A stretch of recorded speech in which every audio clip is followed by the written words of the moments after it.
गांधी की सबसे बड़ी समस्याओं में से एक अम्बेडकर भी थे।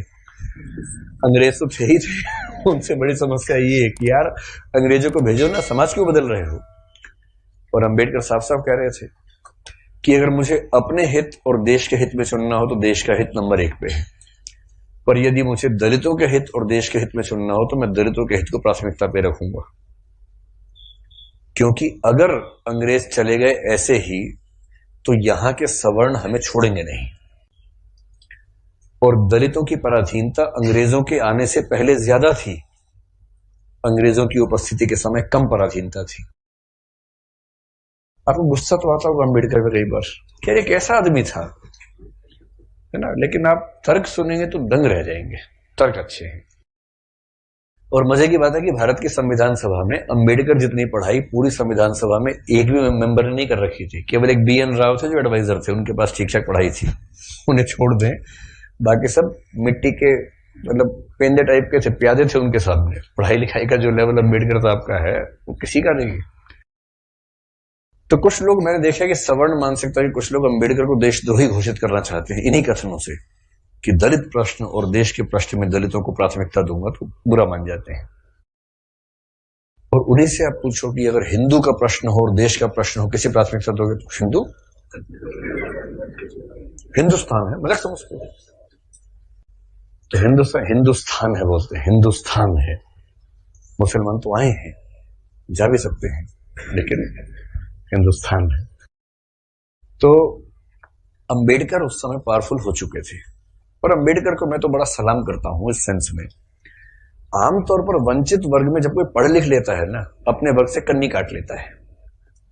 रिजर्वेशन का सबसे बड़ा दुख ये है, रिजर्वेशन का सुख ये है कि वंचित वर्गों के लोग आने लगे हैं सत्ता में, और जैसे ही एक गांव से एक बच्चा, दलित बच्चा IAS बनता है ना, पूरा गांव IAS बन जाता है।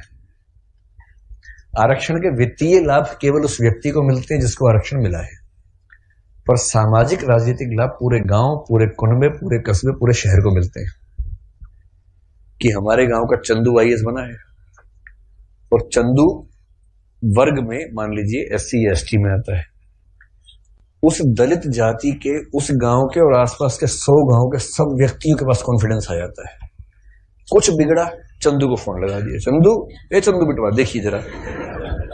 अब पुलिस वाले ने रोका, लाइसेंस के लिए, रुको बात करवाते हैं, ऐसे करके कह रहे किसको फोन करो, चंदू को फोन करो, छोड़ दो कोई बात नहीं, आप जाओ, आप गाड़ी कैसे भी ले जाओ, सिर के ऊपर रख के ले जाओ, कोई बात नहीं, हम कुछ नहीं बोलेंगे। कॉन्फिडेंस लेवल बढ़ जाता है। एक रिजर्वेशन का फायदा ये होता है, आर्थिक फायदा नहीं होता, रिजर्वेशन आर्थिक मामला नहीं है, वो सामाजिक राजनीतिक समतलीकरण का मामला है, उसमें उसको देखना है। और अम्बेडकर ने, आजकल क्या होता है कि जो बच्चा IAS बनता है सबसे पहले कोशिश करता है कि उसकी जाति किसी को पता ना लगे कि वो रिजर्वेशन में है। और बहुत सारे लोग SC ST या OBC से रिजर्वेशन का लाभ लेकर अगर IAS बनते हैं तो कोशिश करते हैं कि शादी जैसे सवर्ण समाज में हो, क्योंकि IAS खुद एक जाति है, उस जाति में शादी कहीं भी हो सकती है, वहां जाति प्रथा बीच में नहीं आती है। ऐसी IPS भी एक जाति है जो IAS से नीचे ही जाती है लेकिन ठीक ठाक जाती है, वो भी अपने आप में ठीक ठाक जाती है। जैसे IAS पति IPS पत्नी, लोग कहेंगे हाँ ठीक है, IPS पति IAS पत्नी, तो लोग कहते हैं अच्छा चलो कोई बात नहीं ठीक है इस तरह से मैनेज करते हैं, क्योंकि IPS नीची जाती है, IAS थोड़ी ऊंची जाती है, और IRS और बाकी सब तो बहुत ही नीची जाती हैं। और उसमें जो ग्रुप भी हैं वो तो शूद्र टाइप के माने जाएंगे कि ये तो बहुत ही नीचे के लोग हैं। बेशक UPSC ने सफलता दी हो, पर ये नहीं चलेंगे, इनके 10 नंबर कम आए से, इनको बाहर करो यहाँ से एक प्रकार की जाति व्यवस्था वहां भी है। तो दलित चेतना जो अम्बेडकर की वजह से, अम्बेडकर का सम्मान क्यों करना चाहिए कि वो इतना पढ़ने लिखने के बाद भी चाहते तो वो भी एक शानदार जिंदगी जी सकते थे, उनको मिल ही रही थी भाई। वो PCS ऑफिसर थे बड़ौदा में, मजाक छोड़ना है, नागपुर में शायद। और जब नागपुर में वो सिविल सेवक बनकर आए, फेलोशिप वहीं से मिली थी पढ़ने के लिए, जब वापस लौटे तो उनको PCS अधिकारी बनाया गया। तो उनको कहा कि आप यहां रहना शुरू कीजिए और काम संभाल लीजिए। अब ये अम्बेडकर के सामने सबसे बड़ी समस्या, अगर आप उनकी कभी आत्मकथा पढ़े, मैं कैसे बना, हिंदी अनुवाद उसका ये है, उसमें प्रसंग है कि नागपुर में रहना है उनको, क्योंकि वो ऑफिसर हैं, उनको अपने रहने के लिए कमरा चाहिए या घर चाहिए, ढूंढ रहे हैं पूरे शहर में, कमरा ही नहीं मिल रहा। लोग पहले पूछते हैं जाति कौन सी है, वो बताते हैं कि महार जाति का हूं, तो भाई कमरा नहीं है हमारे पास, हम किसी दलित को कमरा देंगे ही नहीं अपना। ये 1920-30 के दौरान नागपुर शहर की बात है। फिर वो कह रहे कि कई कमरे खारिज होते गए।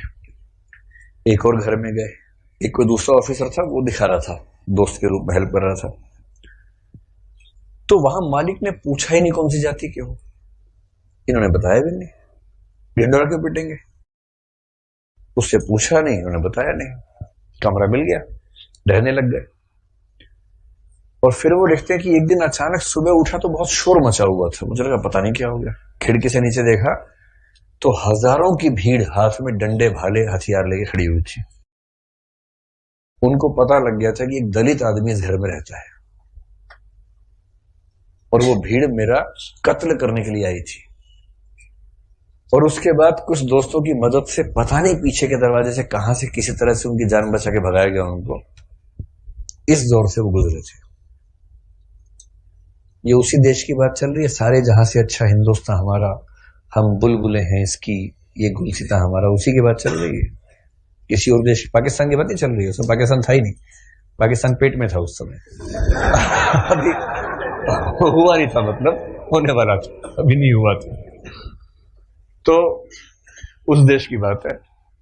और जब वो स्कूल में पढ़ते थे तो स्कूल में पढ़ते इसलिए थे कि उनके पिता सरकारी नौकरी में थे, तो थोड़ा सा ठीक स्थितियां थी उनकी, इसलिए स्कूल में एडमिशन मिल गया।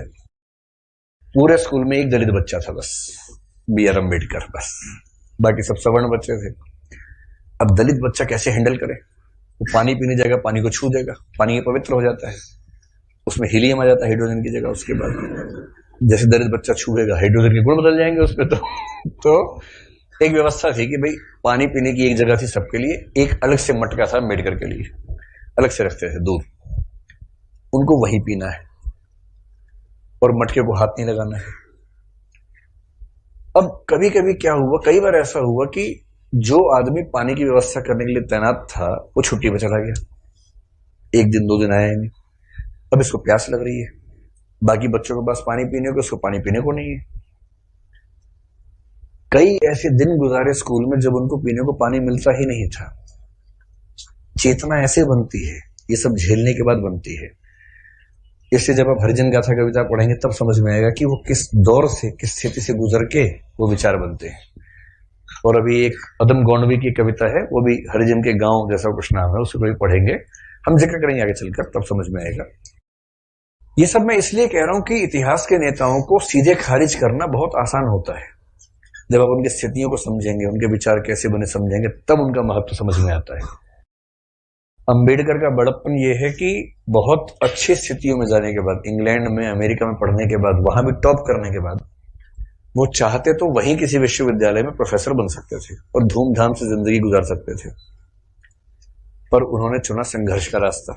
लौट के आए, संघर्ष किया और अपने साथ साथ अपने पूरे समुदाय की मुक्ति का रास्ता चुना। और जितने सफल हुए उतना सफल होना एक जिंदगी में आसान भी नहीं होता। जितने वो सफल हुए उन्होंने काफी कुछ कर भी दिया। अब उस अंबेडकर का तेज 1936 में फैल चुका था।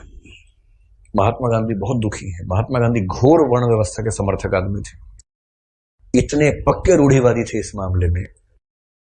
मतलब महात्मा गांधी के प्रति मेरा सम्मान उतना ही जितना अंबेडकर के प्रति है, पर इस मामले में वो बहुत ही दकियानूसी किस्म के व्यक्ति थे।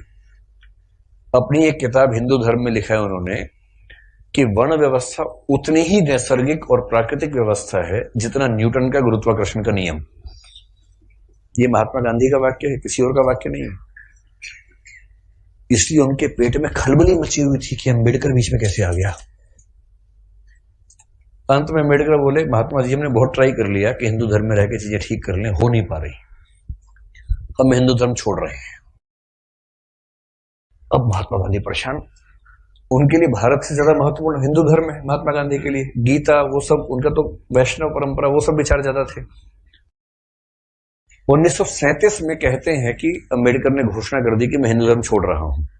महाराष्ट्र में अनाउंस किया एक सभा में, और उस सभा में सीधे कहा कि देखो भाई लोगों, मैं हिंदू पैदा हुआ इस पर मेरा बस नहीं था, पर मैं हिंदू के रूप में ना मरूं इस पर मेरा बस है।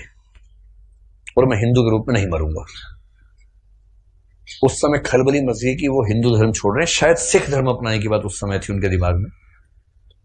और महात्मा गांधी ने बहुत समझाया कि देखो अम्बेडकर, नहीं ना, ऐसे नहीं करते। महात्मा जी का मार्ग एकदम अलग है। अम्बेडकर कह रहे हैं कि अगर मैं इस घर में पैदा हो गया तो मैं क्यों जिंदगी भर सफाई का काम करूं। महात्मा गांधी कह रहे हैं नहीं, गहराई में सोचो, इस घर में पैदा क्यों हुए, ये सोचो। ये उसका डिजाइन है, उसने जानबूझ के पैदा किया क्योंकि तुम्हारे अंदर सफाई के ही गुण हैं। अम्बेडकर कह रहे तू दलित पढ़ेगा नहीं, नहीं पढ़ेगा, पढ़ो लिखो, एमए करो, पीएचडी करो, लेकिन उसके बाद काम वही करना है, सफाई का ही। ये थे राष्ट्रपिता जी। चाचा जी आजकल हैं।